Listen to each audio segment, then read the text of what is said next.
नमस्कार, माझे नाव ऋषिकेश पडले. आज मी तुम्हाला शुद्ध लेखनाचे नियम सांगणार आहे. शुद्ध लेखन व्याकरणातील नियमांना अनुसरून केलेल्या लेखनास शुद्ध लेखन असे म्हणतात. नियम पहिला, ज्या अक्षराचा उच्चार नाकातून स्पष्टपणे होतो त्या अक्षरावर अनुस्वार द्यावा.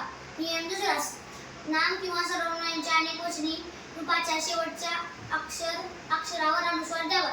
नियम तिसरा, एकअक्षरी शब्दातील शेवटचा इकार किंवा उकार नेहमी दीर्घ लिहावा. नियम चौथा, सामान्यपणे कोणत्याही शब्दाचा इकार किंवा उकार नेहमी दीर्घ लिहावा. नियम पाचवा, कानाशुद्धी व तिच्या मागच्या अक्षराच्या लगतच्या अक्षर इकार किंवा उकार बहुधा दीर्घ लिहावा. नियम सहावा, सामान्यपणे कोणत्याही शब्दाच्या शेवटच्या अक्षराच्या मागचे अक्षर दीर्घ असेल तर त्याच्या पुढचे शेवटचे अक्षर ऱ्हस्व लिहावे. नियम सातवा, हळूहळू, मुळू, लुटू लुटू अशा शब्दातील दुसरे व चौथे अक्षर नेहमी ऱ्हस्व लिहावे.